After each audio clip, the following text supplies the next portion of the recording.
Good afternoon, distinguished guests and fellow students who have joined both in person and online. It gives me immense pleasure to welcome you all to the US India Cooperation Circle guest lecture series organized by the Center for East Asian Studies in collaboration with US Consulate General Chennai. Hearty welcome to our distinguished guest, Dr. Deepa Ollapally, Mr. Eric Atkins, and others from the US India Cooperation Circle. Special welcome to the faculty members, scholars, and the students. Now, I would like to invite Dr. Manoharan to give the context to the lecture series and introduce the distinguished guests.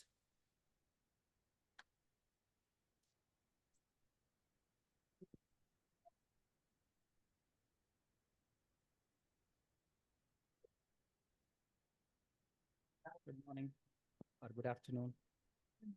Hearty welcome to the distinguished lecture series. Hearty welcome to our speaker of the day, Dr. Deepa Ollapally, and welcome to Mr. Eric Atkins, Mr. Vijayakumar, and dear faculty members and my dear students. This is first of the kind that we are hosting as part of the US India Cooperation Circle. The first event we had was the debate competition, and I must say that the uh,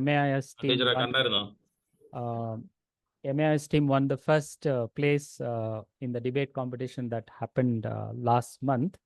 So that is very happy to note that. Coming to the US India Cooperation Circle, it was inaugurated early this year. It was an offshoot of a project that we are doing with George Washington University called as Partners in Progress. And I must credit for this particular success of the project to two people, especially to Dr. Deepa Ollapally and Mr. Biju from the Consulate General of Chennai for its both commencement and takeoff and its successful implementation. As a context to the US India Cooperation Circle, I must highlight that the present ambassador, when he actually took as ambassador, I'm talking about Honorable Garcetti, he says, I quote, there are few relationships in the world that are more vital to the US and India. Our relationship in the world is critical to its future. And he continues, we are connected through and empowered by the innovative spirit of our incredible people, and together through the actions we take. We will together shape the 21st century. This is what he said when he took over. And this was resonated by our Prime Minister during his last visit, 2023 visit to US. He says, the partnership between India and the United States will make the world better in 21st century. Together, we are not just forming policies and agreements, we are shaping lives, dreams, and destinies. And this is the very fundamental objective of US India cooperation. The very basis is to bring these two democracies together. And we strongly believe that these two countries can shape the world in the 21st century better. So, keeping that in mind, we recently started US India Cooperation Circle student chapter because when we talk about 21st century, it belongs to you, not to me or not to Dr. Deepa. It belongs to you. And you are the ones who are going to shape the 21st century. Before this particular meeting, also, we were discussing how to actually handhold or how to build capacity of students. This is what we were exactly discussing. So it's all oriented towards you, the activities of the center, the activities of the cooperation circle, all oriented towards the students. That's you, how you can involve yourself to shape yourself and the countries and the world. So that is where the context is. So to set the ball rolling, now I kindly request Mr. Eric Atkins to say a few words as a special remark on the occasion of this particular lecture series. Mr. Eric. Thank you, Dr. Manoharan. Good afternoon, everyone. Can I just get a quick thumbs up? Is my sound coming through okay? Yes, yes. Excellent. I'm very sorry I cannot be there in person. I'm very glad that I have had the chance to visit you in person, and it is wonderful to be able to join you again this afternoon. To begin with, I just want to congratulate the US-India Cooperation Circle on this timely initiative. Today's event is one in a series of many events focusing on US presidential elections and US-India ties that will be organized over the next several months. Both the US and India are pluralistic democracies with founding principles that embrace the ideals of liberty and equality. Beyond that, the relationship between our two governments, our people are connected in so many different ways based on these values. We have business ties, university ties, religious and spiritual ties, and of course, millions and millions of family ties. Just as Dr. Manoharan said, the relationship is shaping lives. I thank all of you participating in this event for being part of the lives shaping the relationship. This US-India relationship has gone from strength to strength over the last 3 decades with increased cooperation in many strategically important sectors. And although the US has a major election coming up in just a few days,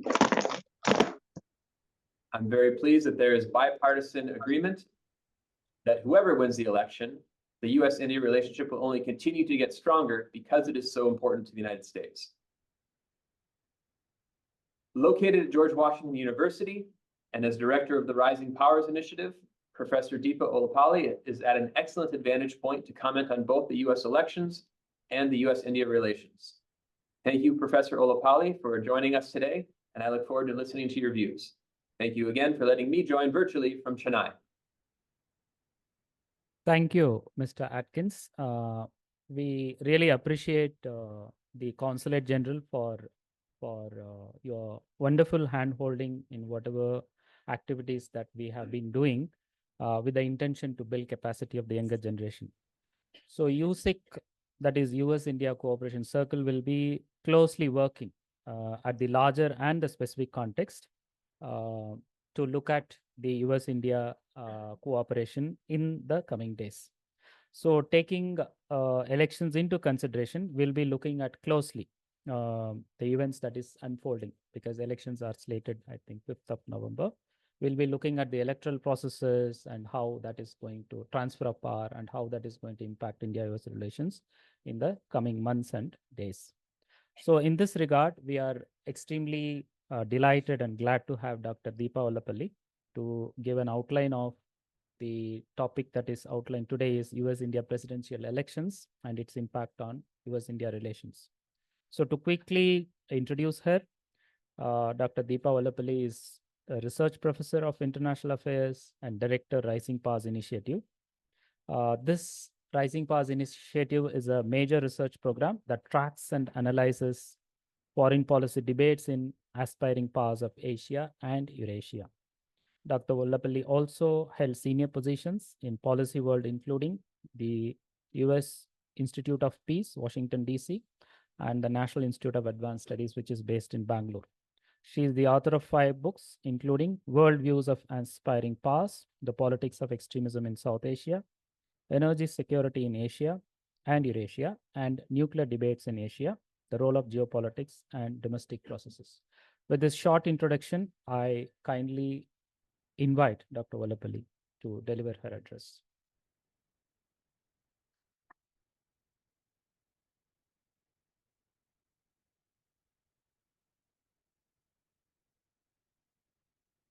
Thank you so much, Dr. Manoharan, who has been my fervent and ardent partner for several years now.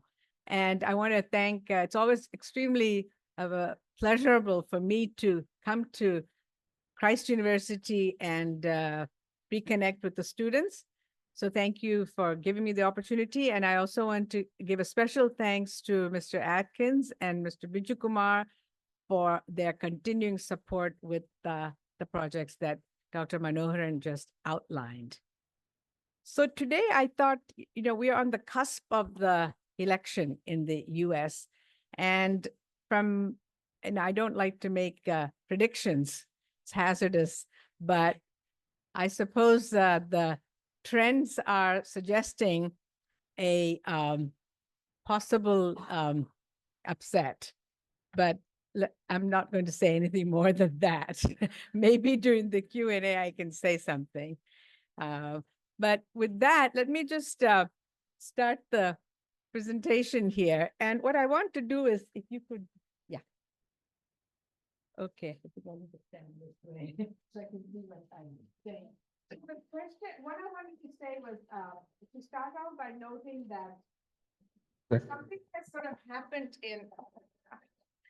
there's something rather strange has happened, and it's been noticed by several people, including, I think, The Economist was the first to point out, call it what it is, Trumpification of US policy. And so that means that the setting of the agenda, the terms of reference are being changed somewhat, even though Trump was only there for 4 years, that we're seeing a change where there's some level of convergence. Now, what does that mean for India?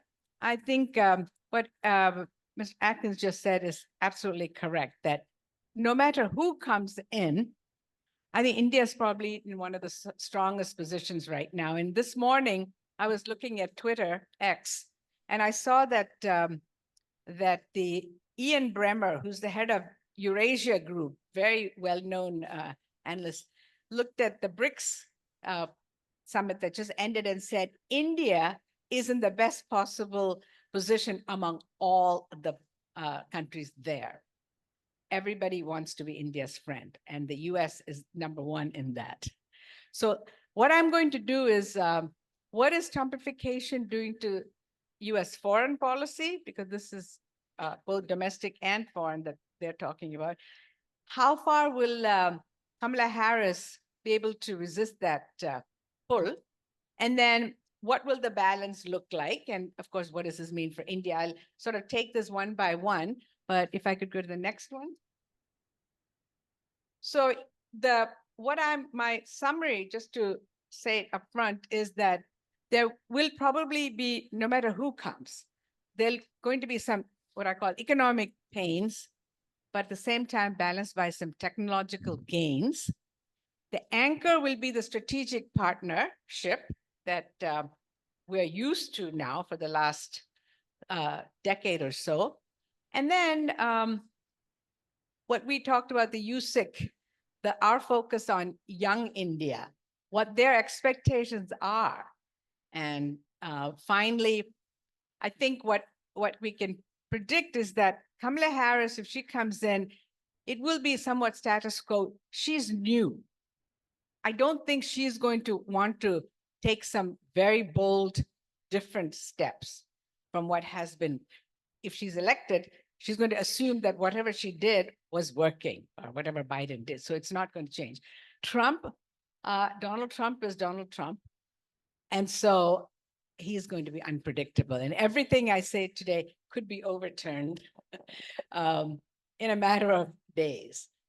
Again, I don't think it's going to affect the US as much. Other countries are more worried. Okay, next one, please.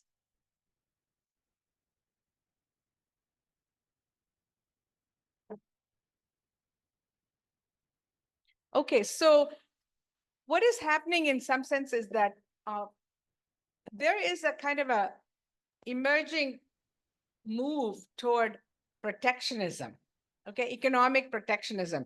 And we're seeing that globally also.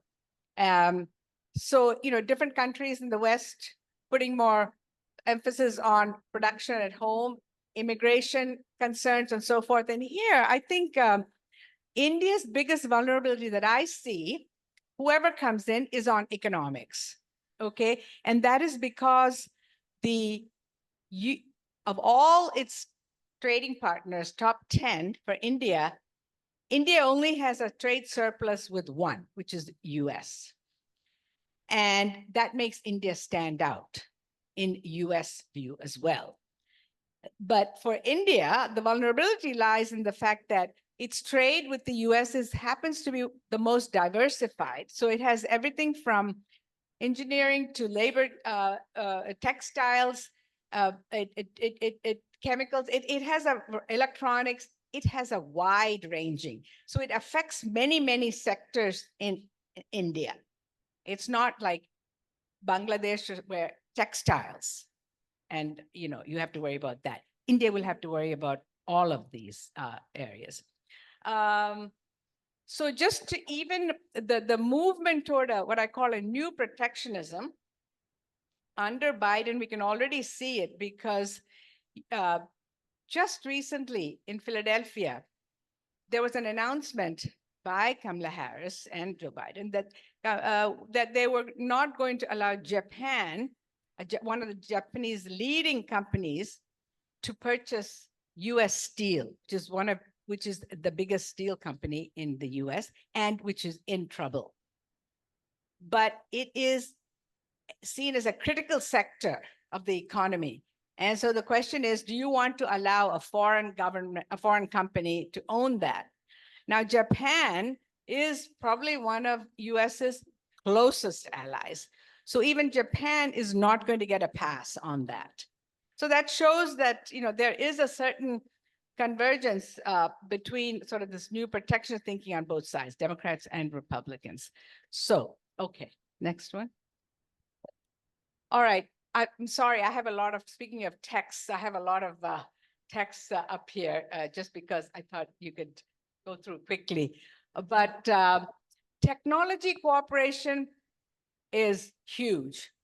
I think that is not going to change, although I think Harris is probably going to be even more pro-tech cooperation. She comes from California. She's very well entrenched in Silicon Valley, where, as you know, there are lots of Indian diaspora tech leaders, startups and so on. So that I think she will have an advantage. There are many different initiatives that have started. This one that started in 2022, in the past, we've had many initiatives, but the implementation has been pretty slow. This time, I'm seeing a fairly rapid movement in some of these things. And so already we had in just last month at the Quadrilateral Security Dialogue with US, India, Japan, Australia, which was hosted by Biden in his hometown, where he met Mr. Modi. They set up on the side of that, there were some very important things that were set up between India and the US last month. And one of the biggest one is this semiconductor manufacturing, fabrication. It is huge. It's huge because India, since I think in 2021, India announced that it wanted to make a bigger impact in the world with the move into the global stage. It needed something big, and this is it. And so I think this is a very large thing that's going to be very important for India for the 21st century, especially for if you want to be part of the resilient supply chain, which that supply chain idea and the resilience of that is something Kamala Harris and the Democrats are very much focused on, Trump less so. But this new venture is designed to produce chips for military applications. So that's another thing to note. Linking the two countries up in a very important sector, but also telecommunications and clean energy. So again, all very, very top of the line kind of priorities. And the institutions that are involved in this are fairly big and well known. So they have the investment, their reputation is kind of invested in this one. So I think that's why I would take this quite seriously. Okay. So the other thing that the US has done under Biden is to facilitate entry for India into some of these technology groupings that, if you remember way back in 2008, the nuclear deal, by what the US did, India was able to access uranium and other nuclear fuel in the international market that it was not allowed to until they signed the US-India nuclear deal. Likewise, there are other tech groupings also that make a difference if you're in it or you're out of it. So this is a 14-member mineral security partnership. And if you read the newspapers, you know that critical minerals are now one of the most important sought after things for the 21st century economy, right? The second one, another one that I want to point out is this Quantum Economic Development Consortium. And the idea that, 39 countries were there, it's taken India a while to get into it. But the US has been a very big facilitator in that. Defense tech, I think this is where the strongest ties are. And it doesn't matter if it's Trump or Harris, it's going to continue. And I'm just putting out some of the major areas that are now in progress already. And these are recent. 2023, the deal over joint production, jet engines between HAL, Hindustan Aeronautics Limited, and GE. 80% technology transfer, which is not 100%, which is what India would like. This is in the process. If Harris comes in, it'll go through. And I think even if Trump comes in, it'll be fine. There's also, in support of this relationship in defense, is the INDEX-X. Again, something that was started under this administration, which provides a big forum for bringing private sector into the public sector partnerships. And that's huge, because you have to actually, it doesn't happen automatically. The private sector and the public sector need a lot of facilitating and logistical support to have a meeting of the minds. Okay. Yeah. You can go to the next one. Yes, please.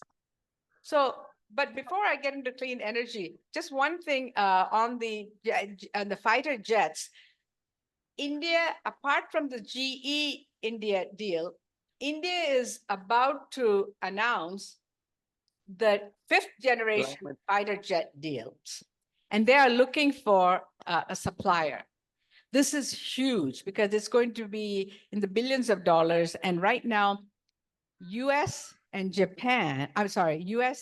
France and UK are the 3 contenders.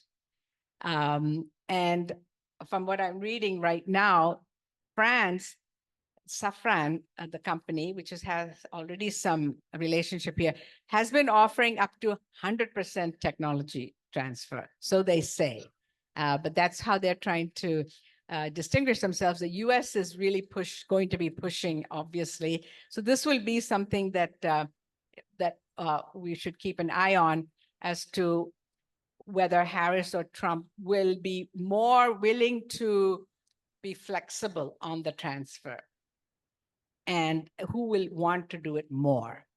But clearly that will be on their agenda very shortly for both of them.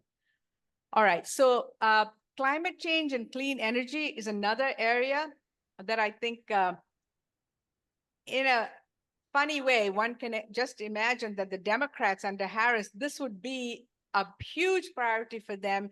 And it would be very, very different from the Trump administration. And it will be. However, at the same time, there are some issues that Harris is now backtracking a little bit, especially on the domestic side. Fracking, for example, opening up more government lands for drilling, those sorts of things, which, especially for US young people, this is a big worry, just like it is here. But let me just say that, again, the US-India climate energy agenda for 2030, India has its huge, ambitious agenda.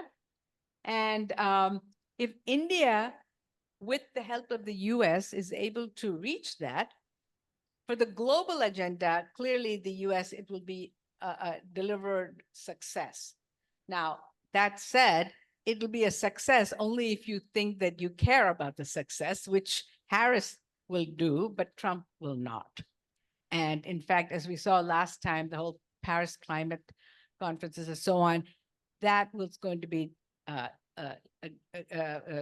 lower graded, just like the UN and other multilateral institutions. Okay. You can change.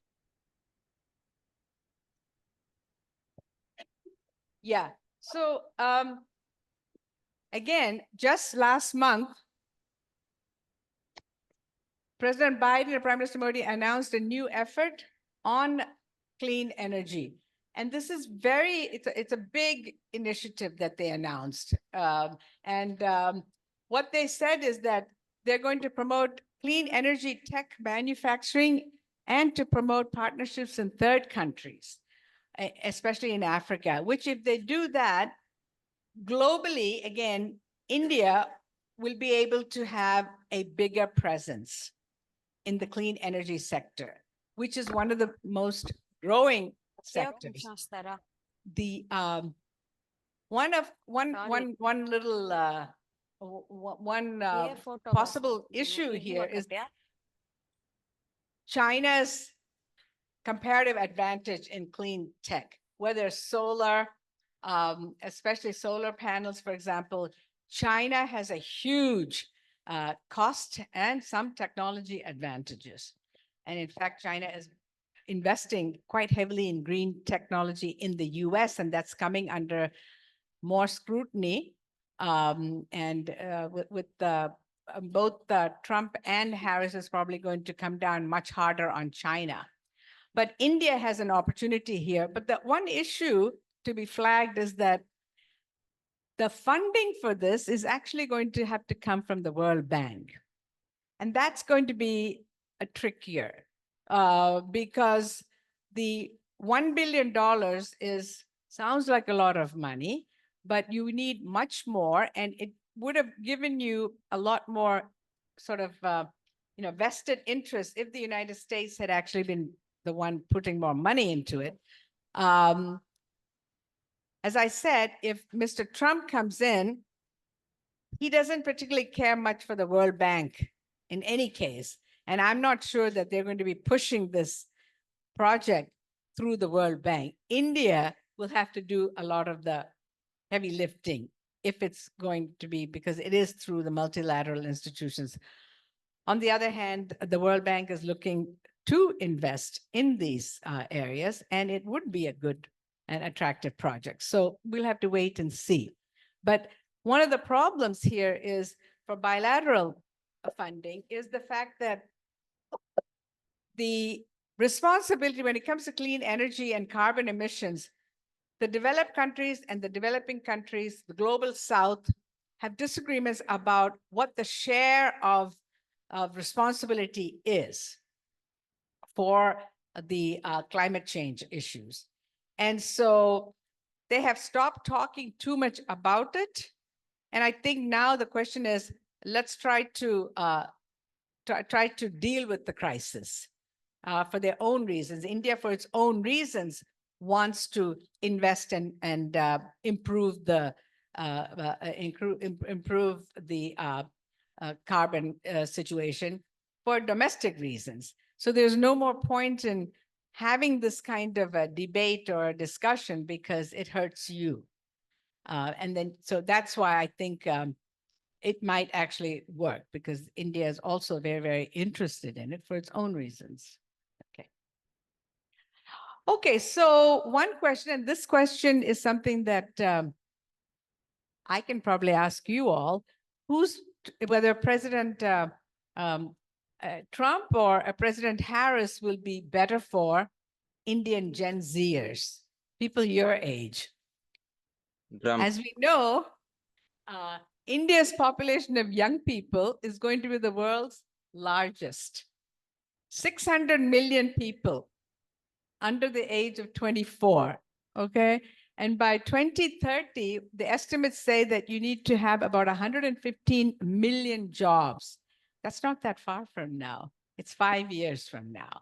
115 million new jobs. Oops. Okay.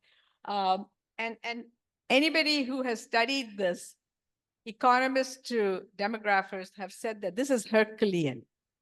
It's simply, and the government today has not been delivering on this part. So I think we can safely say that this is not going to really reach its bad news for the Gen Zers here. But then one of the options for young Indians is to come to the West to study or work. And so here's where the next president's immigration policies is going to make a difference. So let's see what they say. Okay, so just as a backdrop, just look at the changes in the Indian students going abroad. Indian students now are the largest number of foreign students in the US. From in 2010, it was just 100,000. And now the latest figures show 270,000, 35% increase from last year. That's huge. Oops. You like, is that okay? Okay. All right. I thought I was rapping or something here. So since 2010, for the first time, India was larger source country than China. And I think at the rate that it's going, I see that trend continuing. There's a lot of restrictions now on China. Students from China, scholars from China. We have seen even at my university at George Washington, the numbers have gone down. And there are many more procedures that we have to go through if we want to invite a visiting scholar from China. There's a lot of background checks and so forth. It just is making it more difficult, so they're not coming. And when I see the difference between what India has to do, at least forget the visa part, but in terms of the actual procedures internally, much, much less. So I think Indian students, in that sense, stand to be a big cohort coming up. And it's still the top choice for Indian students is the US.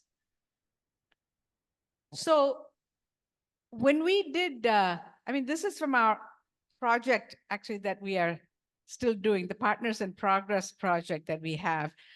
We did some surveys and talked to people, and what we found is that from these informal surveys of Indian students here, the top 3 convergences and the top 3 divergences, what we found was that, and this is important, the convergences were strong and clear. And the top one was challenge of a rising China, number 1. The second one was climate change. And the third was defense tech cooperation. Now, if you look at everything I've said, you will see that the challenge of a rising China, climate change, and defense tech cooperation are actually some things where there is a lot of opportunity for cooperation, no matter who comes in, except climate change is a little more mixed. But defense tech and the Quad and the challenge of a rising China, strategic convergence, which I'll speak about in a minute, are strong. The divergences, interestingly, there were a lot of divergences, but they're weaker and they're kind of all over the place. So it was not, just to name a few, wide-ranging, more direct trade sanctions concerned, intellectual property protocols, restrictive immigration, regional political instability, concerns on data. So these are small, the differences were diffuse. They were spread out. So in that sense, one could say that where the convergences, it's stronger. So one could say perhaps that those convergences could kind of balance out the divergences because they're weaker. And the US, and I think you all, I'm speaking for you all now, it seems like you all wanted more than just a transactional relationship. And this is where if Mr. Trump comes in, it would be perhaps a little more difficult to overcome a purely transactional relationship. So yeah, on immigration, which is one important factor that would affect the young India, Trump seems to be doubling down, getting even stronger on hardline immigration policies. He has now been talking a lot about deporting up to 11 million people. Now, that he can say that, but if you look at the cost of deporting people, it's actually quite high. So just to give you an example, if you deport 1 million, it's going to cost 20 million to deport that many people. And in fact, in his last term, 4 years, he was only able to deport about 325,000 people, even though he promised to deport millions.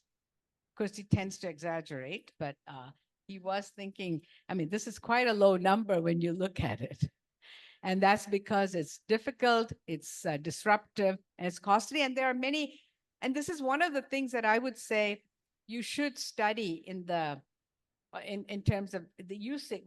One area that you can look at is immigration policies and the safety mechanisms in the US to protect those immigrants there. For example, they have to be able to have a hearing, court hearing. You need, they are given certain number of days. There's a lot of protection. So you cannot do it en masse. It's not like you snap your fingers, even if you're the president, and everybody leaves immediately. All right. So now, Harris has been much more open to immigration. She is a pro-immigrant candidate.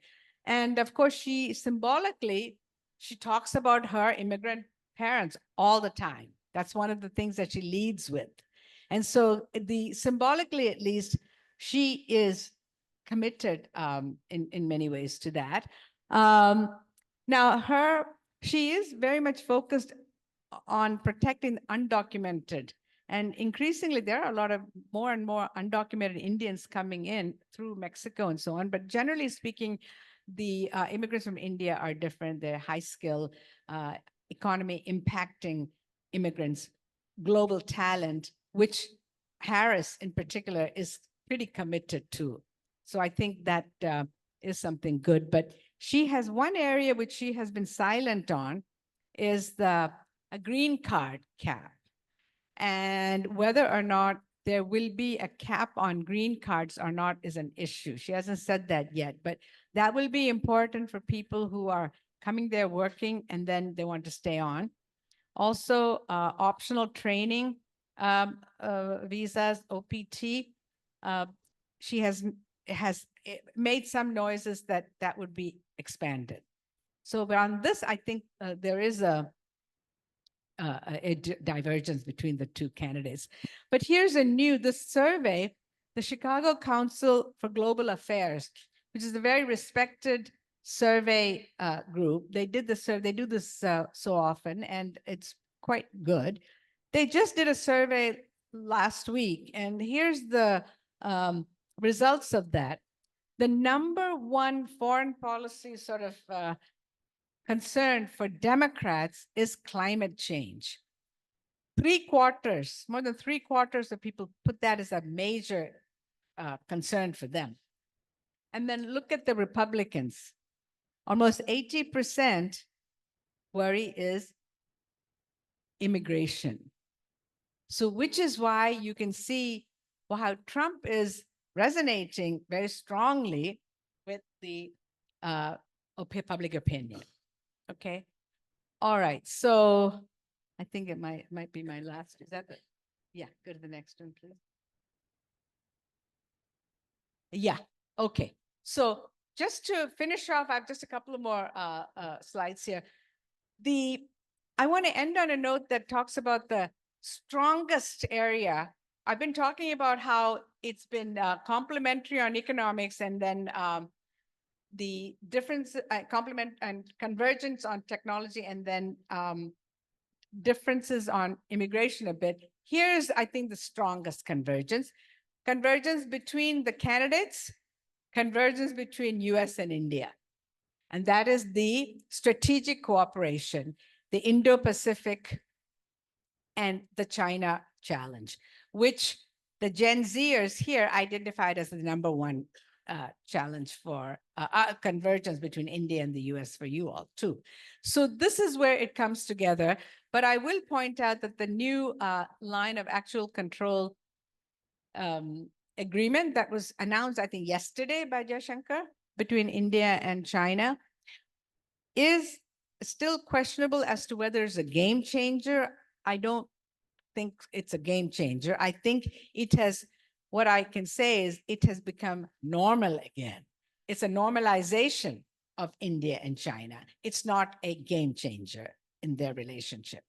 So because of the fact that the strategic trust is not there between India and China. It's something, when you lose it, it's very difficult to rebuild that thing. And so in that category, US and India have been building that systematically for the last 20 years or so.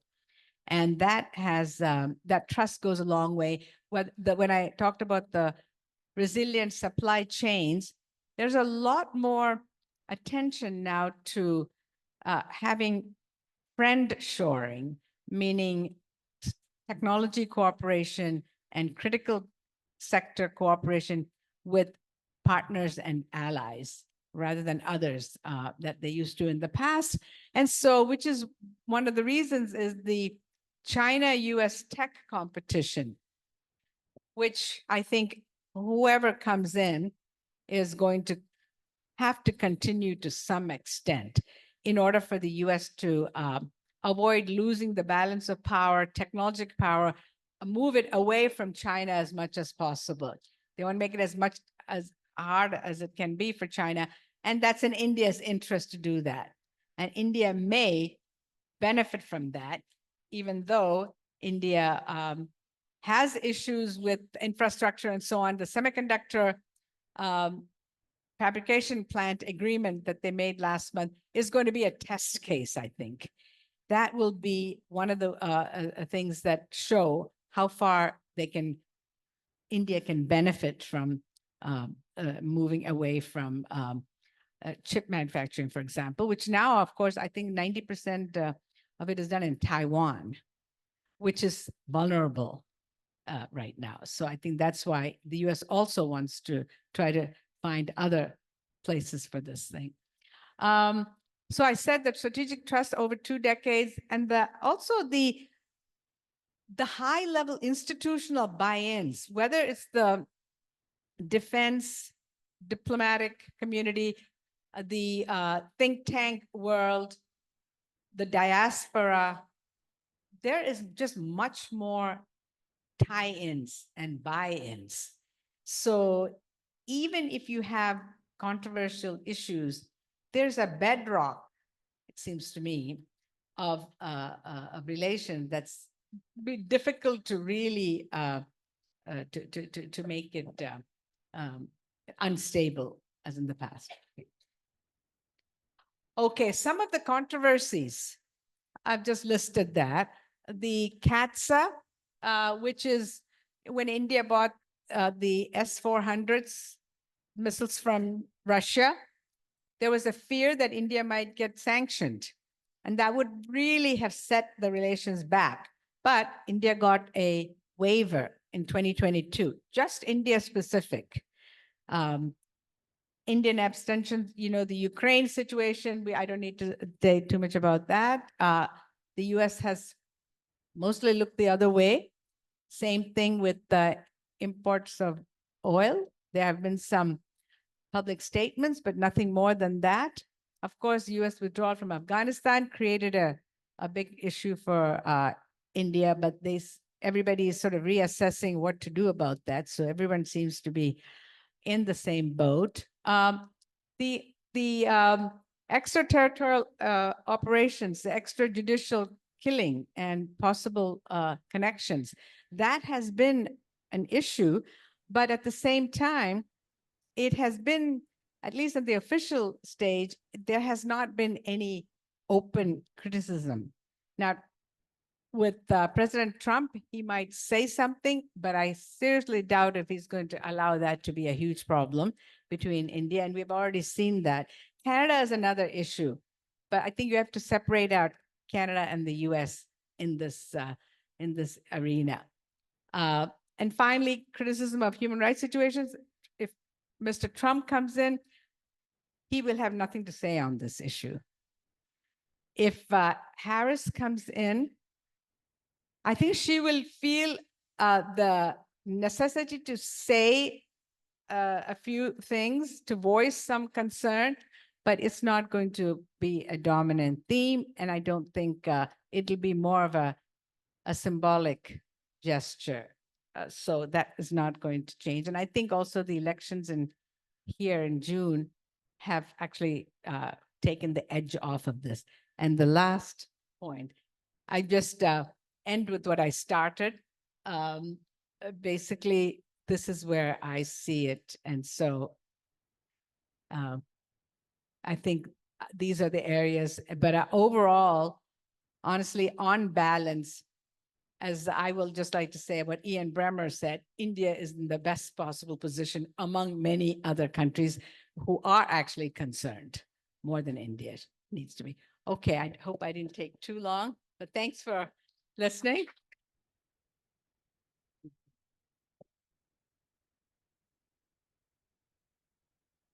Thank you, Professor.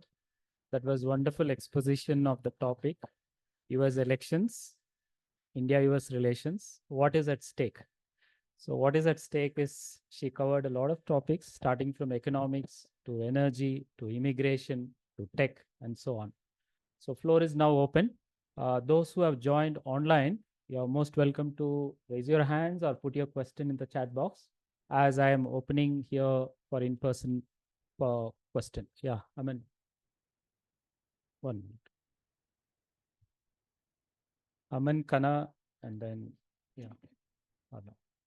Yeah, quickly, be brief. Firstly, stick to questions. If you have any comments, we'll come later. After, if we have time, we'll come to the comments later. Just questions as brief as possible. Yeah. Good afternoon, ma'am.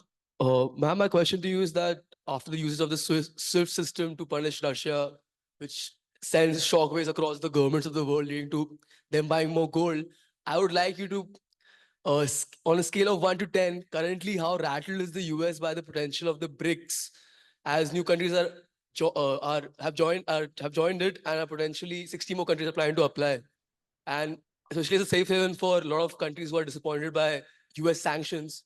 How rattled on a scale of 1 to 10 is the US right now? Thank you. Okay, thank you, Emma. Hi. Okay.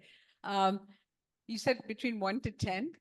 Oh, all right. Well, I'm not sure I can give you an exact number. But the SWIFT system was a shock, the taking away that from the global economy. And I think that did create, for the moment, a backlash by the global South and even by some of the close partners, because it was not taken in confidence with some of the major partners like India. That said, the BRICS, it has had its ups and downs, okay? And it is a little too dependent on the relationship between its major powers in the BRICS. It is a little vulnerable to, for example, India and China relations.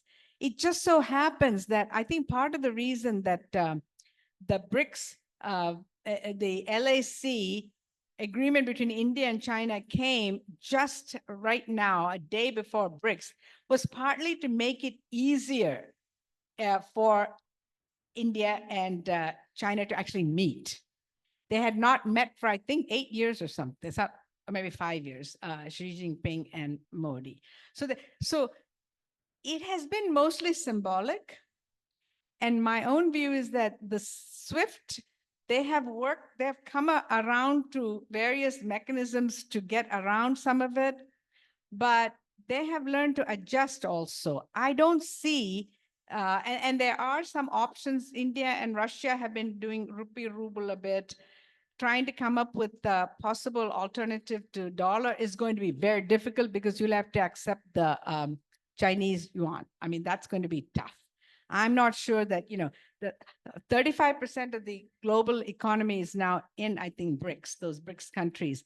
I seriously doubt that many of the major countries like India is going to accept an alternative. Maybe it'll be a little more balanced in their foreign reserves, like the basket might shift. But as far as the US is concerned, I don't think the US is honestly that concerned. I would put it at maybe a 4 concerned, if you push me.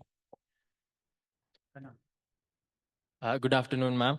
So, ma'am, my question to you is, considering India's procurement of the Russian S-400 missile defense systems, and it's the US's hesitancy towards selling India the fifth gen fighter or the F-35. So, do you think a shift in the leadership would, for example, if Donald Trump comes into the office, so do you think given his past positive relations with India, is it possible for India to procure the fifth gen fighters? Yeah, thank you, Kana. I think Trump has shown to be more open to giving cutting edge technology to his partners. He is transactional in that sense. He wants the deal. Okay, the art of the deal. This is a huge deal. And from that point, I think he would be more willing to part with the technology. 100%, I think it will be very difficult. It will still have some restrictions, more than, say, the French, perhaps, but he would be more open than Kamala Harris.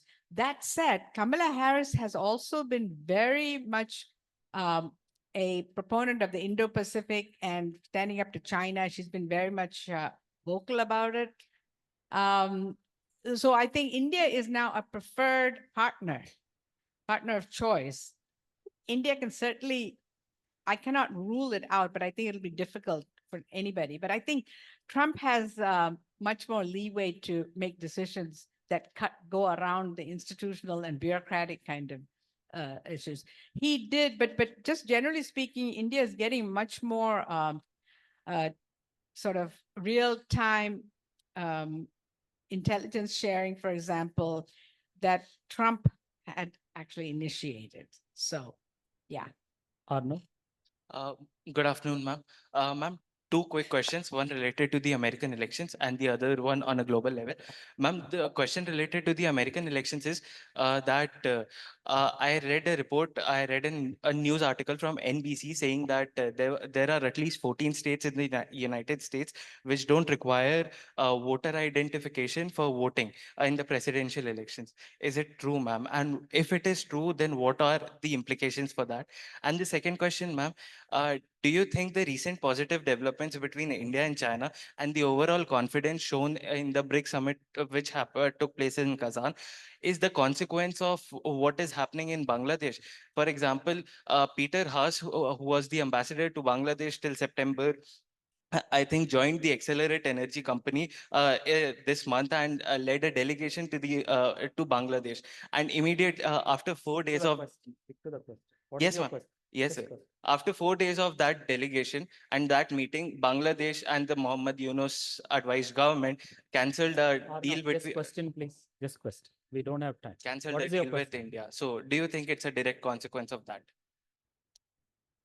Okay, on the first question about the 14 states, frankly, I'm not sure. I mean, I would be surprised if there was no voter identification that's not needed. That's so I don't think so. Okay, I've not heard of that. I'll have to check. The second question, BRICS success and the link to what's going on in the region with Bangladesh. And I think that is stretching it way too much. What I will say is that I think the BRICS summit has much more to do, and the EU and India-China normalization has much more to do with the other big global tumult. So Middle East, Russia, the Gaza situation, Iran, and Israel, huge unstable situation now, instability. I think the other major powers like India and China are worried about it.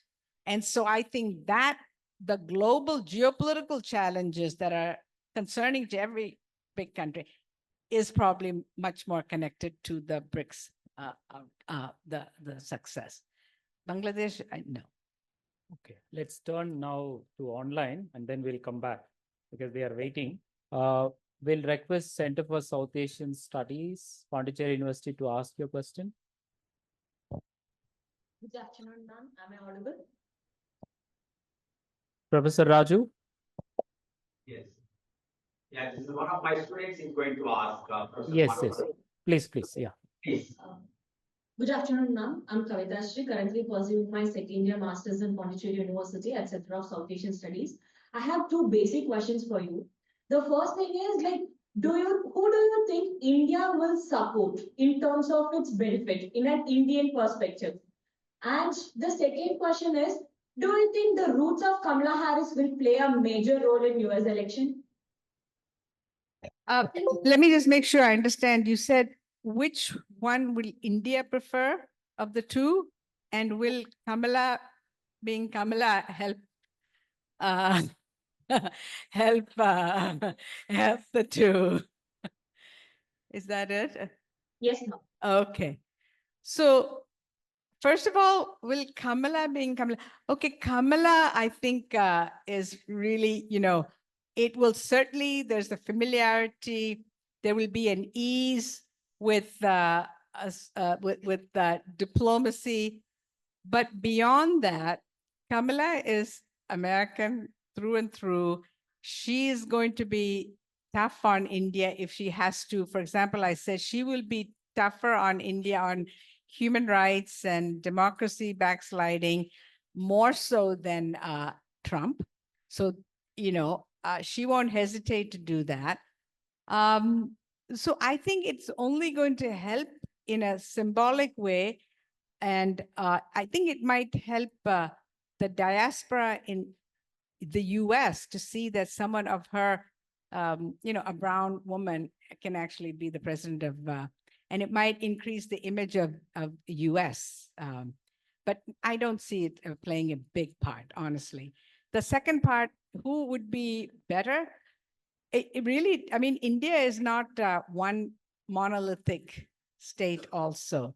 So there may be some who are going to benefit from Trump being in power.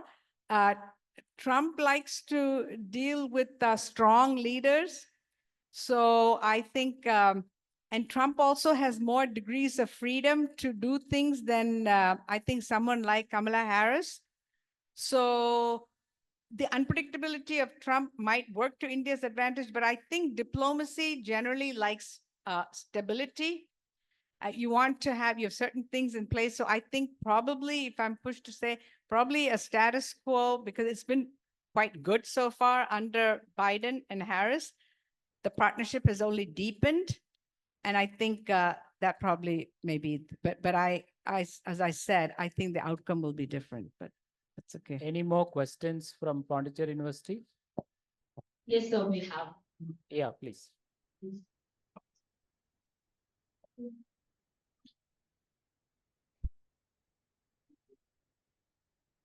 That's Yeah, it, please. sir. Thank you. Yeah, please go ahead. Do you have any more questions? No, sir.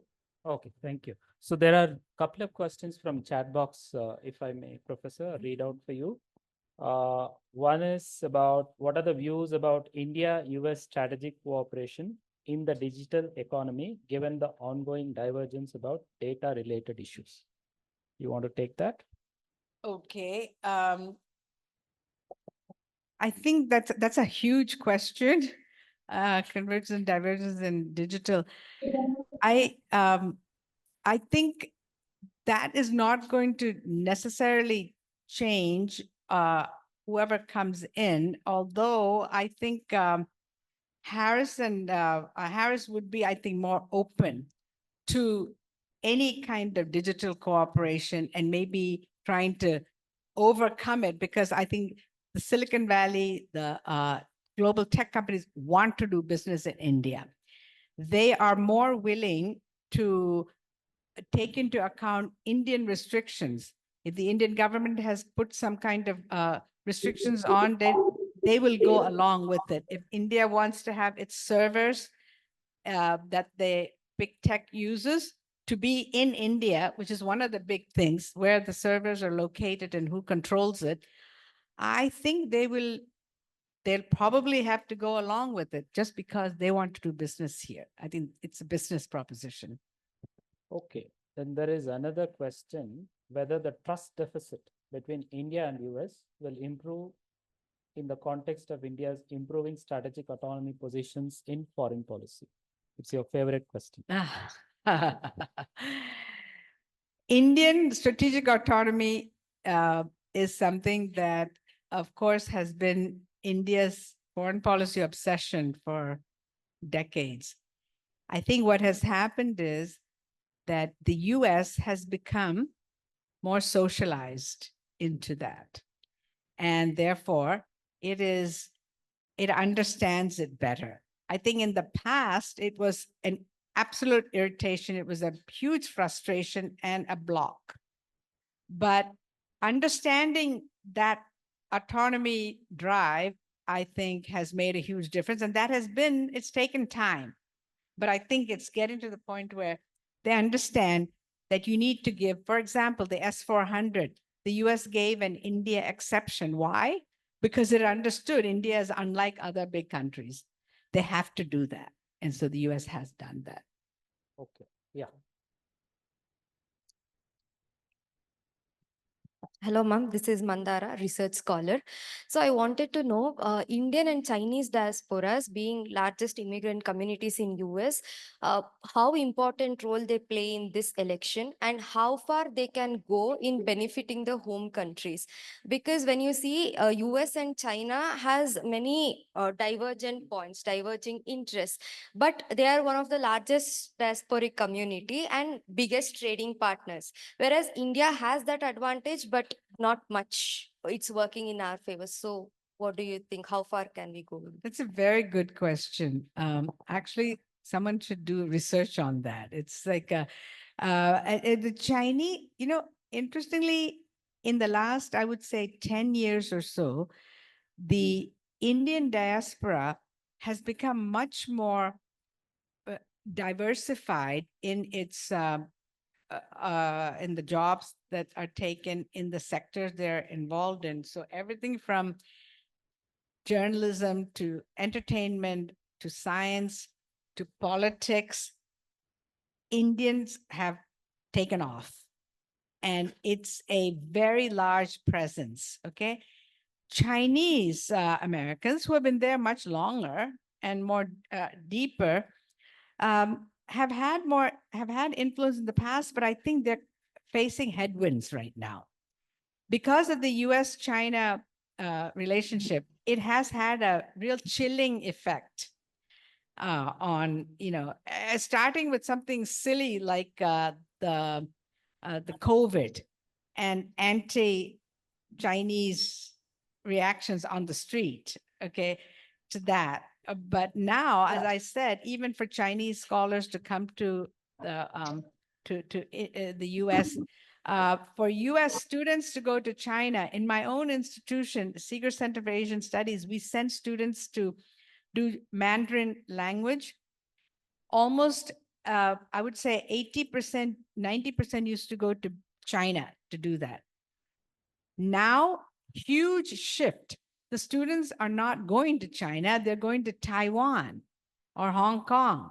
They're not going to China.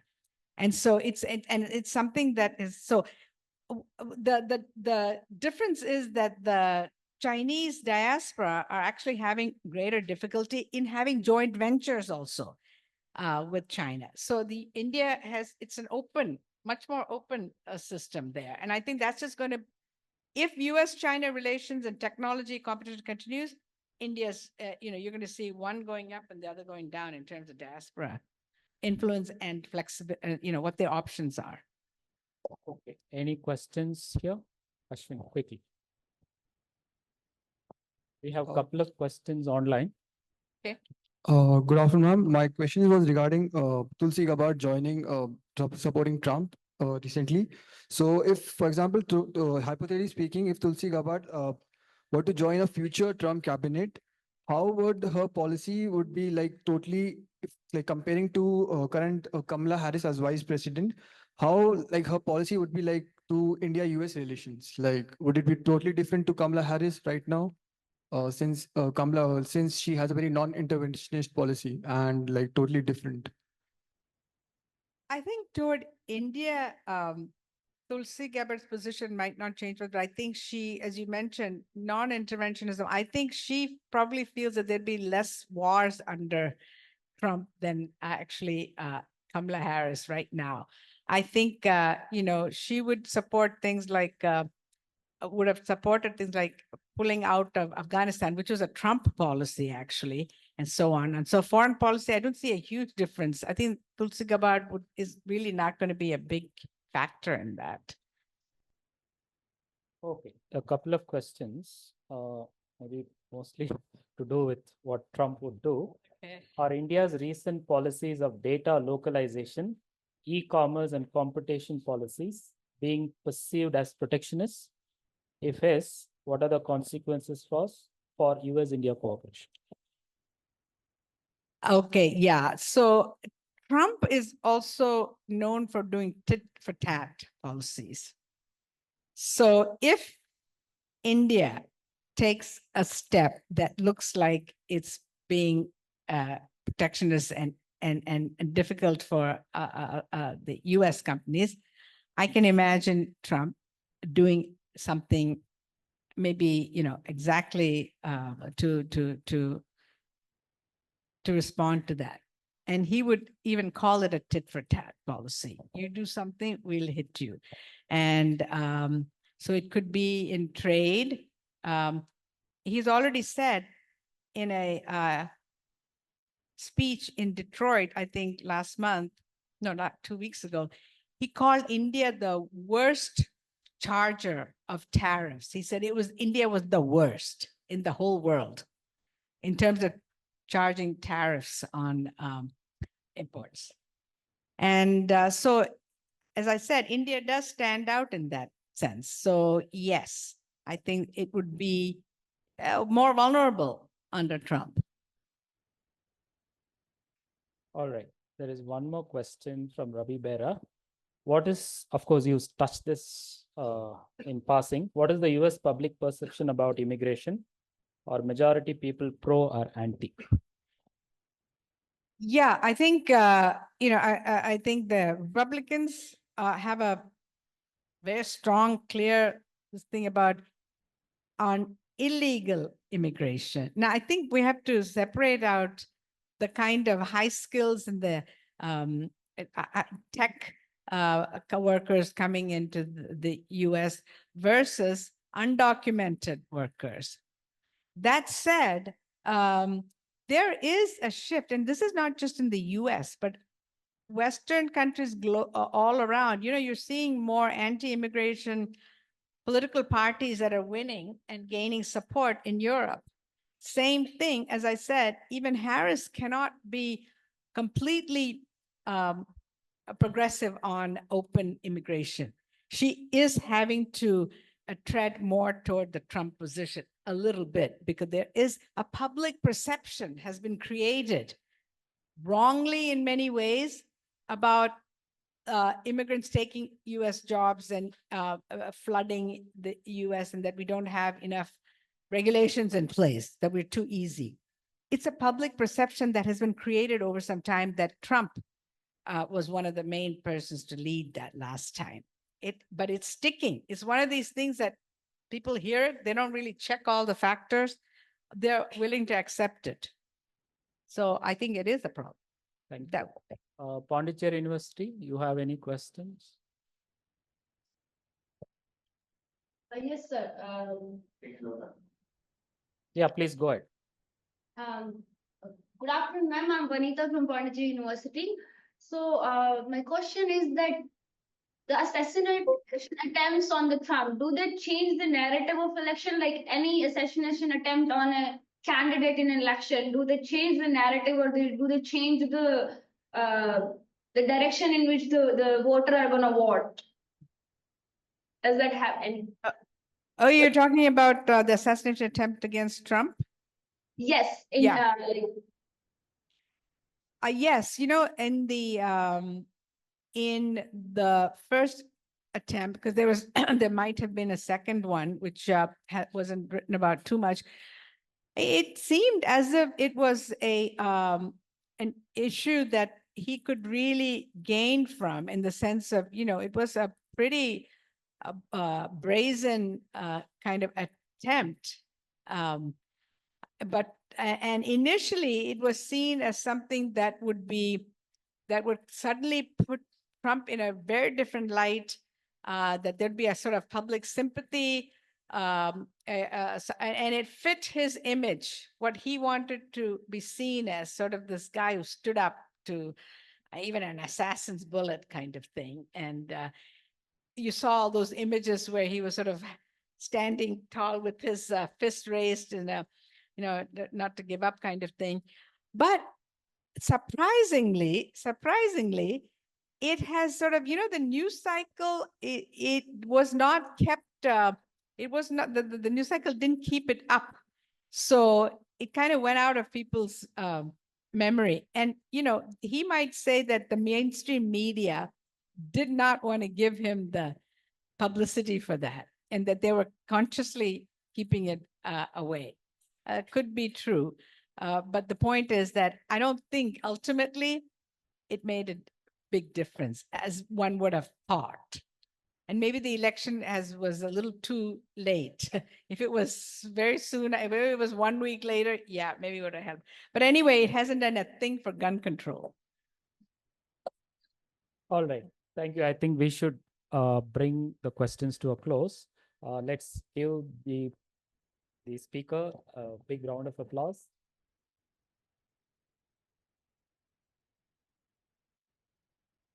For both putting things across in a very crisp manner. She covered a wide canvas of issues, both in the electoral and the bilateral context.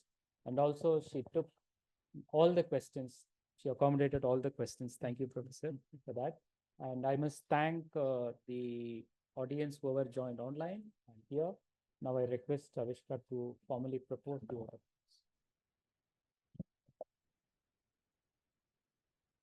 Thank you, sir. Good afternoon to all present here. It is my honor to propose the vote of thanks for this very insightful lecture by Professor Deepa Ollapally. On behalf of the Center for East Asian Studies and the Department for International Studies, Political Science and History, I would like to take a moment to appreciate ma'am for always making time for our students despite her very tight schedules when she's visiting India. The lecture today was structured very thoughtfully.